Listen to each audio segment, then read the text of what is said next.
thank you, ladies and gentlemen, for joining us on stage. First, I'd like to pass around the mic, share what film you also want. I'm Antonio Gervasio, and I made Classworkin, the animation.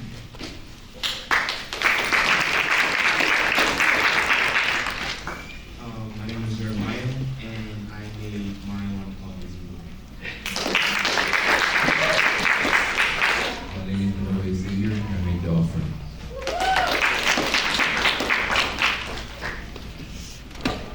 My name is Roxbury, and I helped film and help Jesus. My name is Powers, and I wrote and produced and directed Bucket List. Thank you all again for coming. This was called the Next Generation Film segment. And I would just like to highlight how important it is for us to have our youth be present, be a part of, and share their art with us. I'd like to start by asking anyone who'd like to answer, what's your motivation behind coming into film? Is there any particular aspect that particularly is interesting for you, whether the production, the writing, the actual filming? Yeah, who would like to get me started? You already have a mic, so go ahead. Okay, it works. Sorry? Oh, okay, right. So my motivation behind film is to tell the stories that we experience in a different way where we can, hello? Okay, right here. And there we go. So my motivation behind the film is to tell the stories that we usually cannot just say. We tell other people's stories, telling other people's stories, and like being able to express yourself in a way that is like audiovisual and be creative with your writing and visually. And I would like to practice using cinematography. I would love to like just be able to express myself visually and show that like stories can not just only be told by just hearing it, but us by seeing them and being affected by the camera, the lens.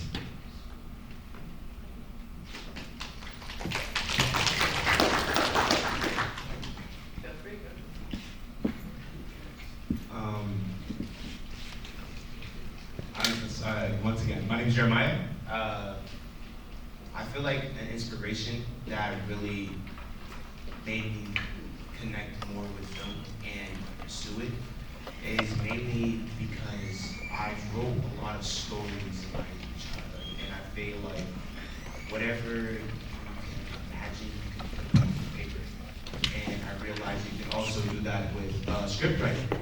So it's script writing and storytelling is, I feel like, is basically the same thing, and it really does let you imagine what you could create on the screen, and you could pass down knowledge of your film or whatnot to other people, and other people will recognize that and will show that it is yours and yours alone. So, yeah, hope that makes sense. My name is Powers, and for me, my favorite part of like filmmaking is the writing. Writing has always been my way of processing the world around me. I'm not like usually good with words, so when I go through something like loss or grief, like my film was actually based on losing a really good friend of mine to suicide, and I wasn't really able to talk about it with anyone, but when I was able to write my script, I was able to process it, not only like for myself, but hoping that someone would watch it and be able to process whatever they're going through my film. And I really hope to be a screenwriter one day and write scripts, but I've always been a visual person, a visual learner, and so the fact that like filmmaking and directing can combine like, this writing aspect with also these visuals, like Mark said, like combining, like you read something, you read a script and you feel a story, but then you can also feel something with no words, with just visuals, and I think that's what makes filmmaking really powerful. And I really, I aspire to continue directing, but I just love writing. That's my favorite part. It helps me process everything.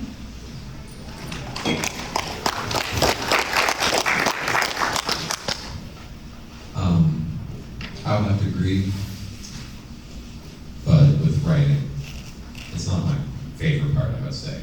Filming and video editing, I've started from a young age, video editing and such. And I've just gotten used to it. The technological part is just so fun that everything else just doesn't seem the same. Even though filmmaking is amazing when it goes well. So, yeah.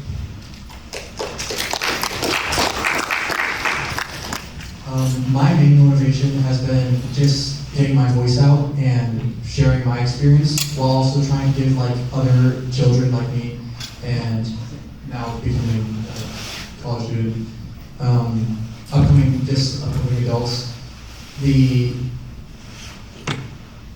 their own voice and someone to represent them. And almost all of my animations and stuff have been for mental health aspect, like mainly around mental health. Trying to push myself to explain how my thought process is and like give like a voice to every single one of the students, because I know a lot of people, a lot of students feel that way, like pressured, and like their like emotions are running through their head all along in their mind over and over again, and they just have to continue the cycle until they get out. And I just wanted to make that known in that animation. So I just want to make a voice for everybody who needs it.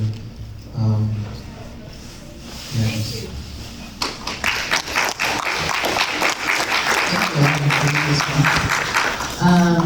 We saw a lot of different themes come across the stage, right? I think some themes that are really prevalent with our youth, right? We saw laughter, we saw joy, we also saw some heavy things.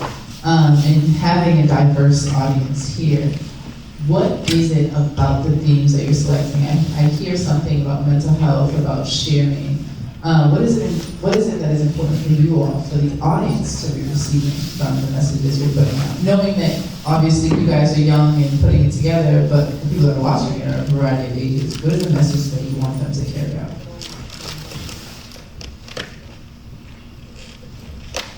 With my film bucket list, it was really, after losing a friend, I had also previously struggled with mental health, and it was something that I had experienced my entire life. But after losing a friend, it was really hard for me to sit with the fact that life goes on and the world goes on, and you can't stop time, you can't stop the world. And it was hard because I wanted people to stop what they're doing and give me their everything. And, I was waiting for, it felt like in that moment when I lost my friend that the entire world should collapse and it shouldn't keep going, because why would it, This person was so important to me that why would the world keep going? It felt like something I had never imagined happening. And with my film, I really wanted to convey that it does keep going. You can't stop time, you can't stop any of it, but you can keep the people close to you and hold them close and experience it with them, and you can feel that sadness and you can not understand why the world doesn't stop, but it's a collective experience, And I wanted to convey that, it keeps going, and it's going to be a lot better if you hold those people close and make sure they're okay as well. I think community is really important. Relationships are really important. All my scripts and films have always been based in the idea of relationships and how people interact, whether negative or positive or in between. And I just really wanted to convey life after grief, because it does keep going. And that's great in the end. It's a good thing.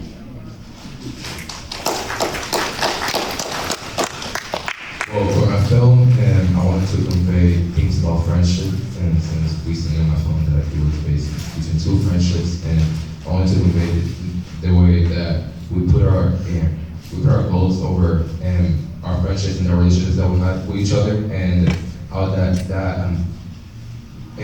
passion turns into ambition. That ambition takes us over onto places where we're mainly focusing on ourselves, and we're not aware of these people that we have around our own importance. I also wanted to, on my film, I wanted to convey stuff about passion and balance, which is one of our values in Boston Arts Academy. And I wanted to make that be represented in the film, what happens when we both cross passion and balance, and we go more beyond that, more beyond that when we cross our roles as who we are as people and as artists. And I wanted to show how we can balance those things out, friendships and goals and music, art generally, while also we can keep everything put together.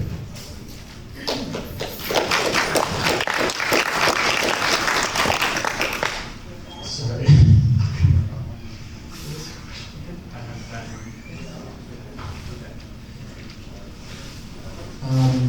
So I want, like, the main takeaway from my film has been that no matter how older you are or whoever you are, you can still be struggling, and a lot of people kind of overlook that they can be struggling, and that's okay, because a lot of people kind of, like I said, children, young adults get stuck in their minds and lock themselves in, like, oh, I'm gonna fail, or this is gonna go wrong, but they kind of have to, like, live in the moment and learn to accept that things can be hard, but it's also, like he said, universal experience. Everybody's going to feel some type of way. So that people don't feel alone is kind of what my main, like, trying to give the audience, like, a takeaway of that.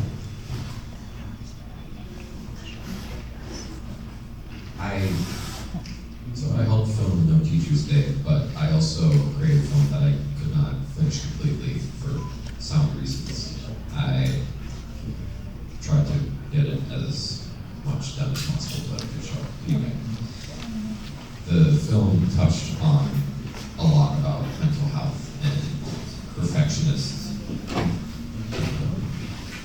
qualities, and I've dealt with them myself, feeling this isn't good enough.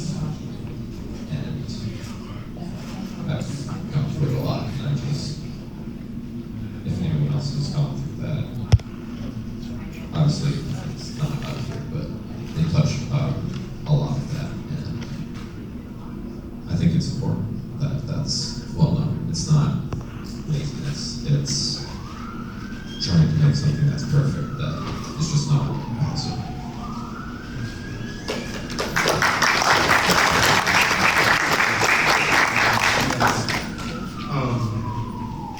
With my inspiration, I made that film to step out of my comfort zone in terms of what I make. And usually I would make something that's like out of this world, or like something beyond our own concept or whatnot. But I feel like it doesn't really need to be something like extraordinary or visually appealing. It just needs to have, like, sometimes a little bit of laughter, sometimes a little bit of sadness. It all varies. That's what film is, really. It all provides you many different types of emotions that you could feel within a second, within minutes, within hours. And with the film I made, I feel like that it could, like, show an example that, like, don't be afraid to try new things besides the things that you're still doing. That's not what's shown in the film, obviously, but the message of why I think it is this.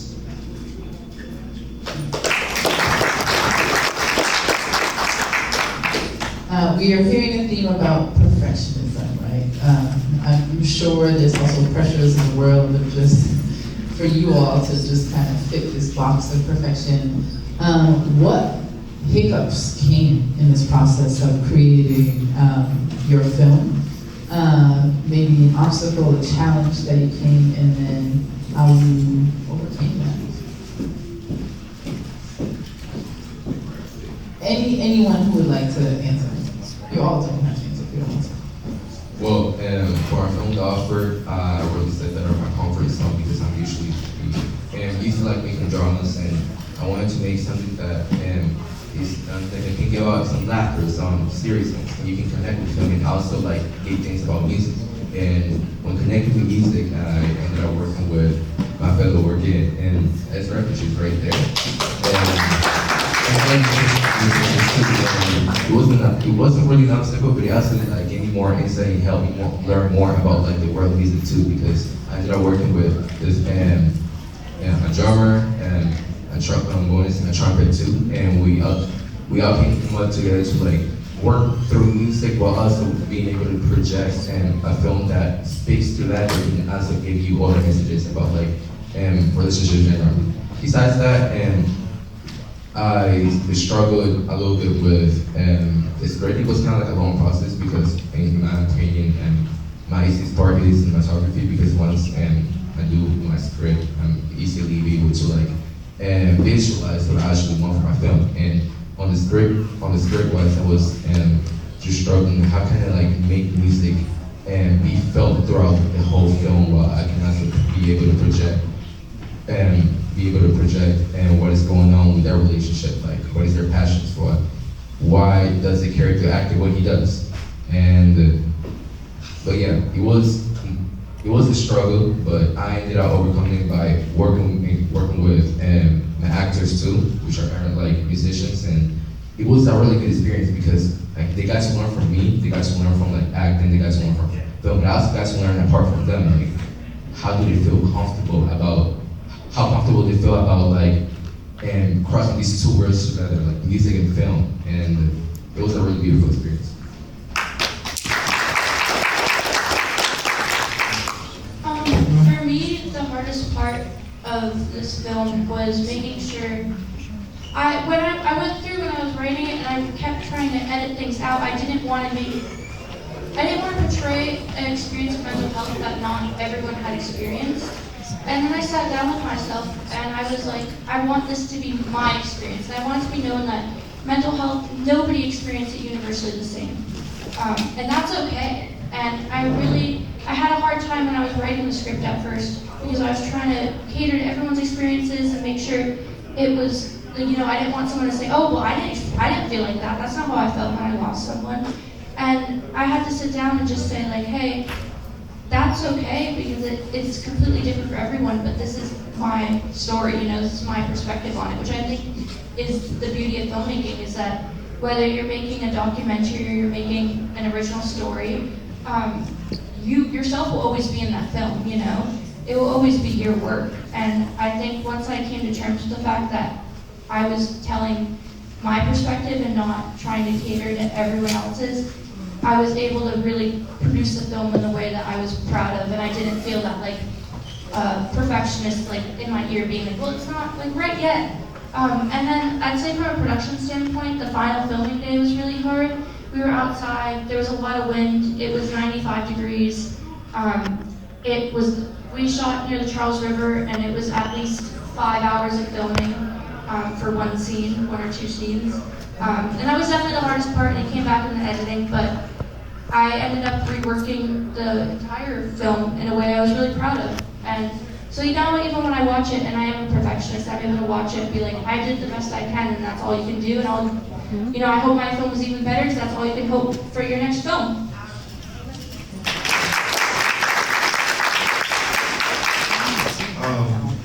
I would say the hardest part, I would say a little bit of everything, but mainly I feel like it was just scheduling issues. With like outside forces, you can't really control what happens in the outside, but you have to make sure that you can make do with what you have. And mainly it's just the fact that I was just glad that either way, I felt like I had little to no time to finish what I had. I made something that I felt proud of. And just as what Ted says, like, you know, as a like perfectionist, that is the best that I can do. And if I know that's what I can do, then I feel like I can be satisfied with it. And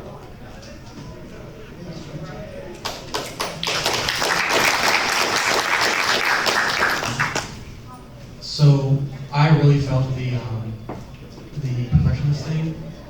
I kept scrapping that animation like 20 times, more than 20 times, like 50 times, trying to redraw, like, at first I did like an actual animation where it's not like a page, and it was actually moving, and I hated it because it was very hard, and it didn't look as I wanted it to in my mind.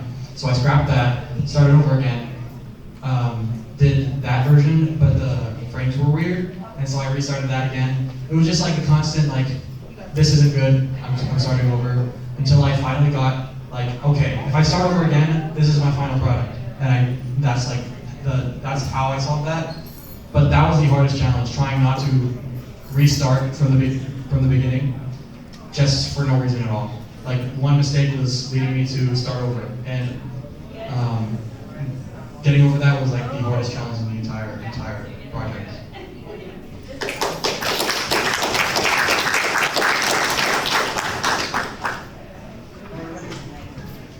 I feel like this definitely resonates a lot with me as well, but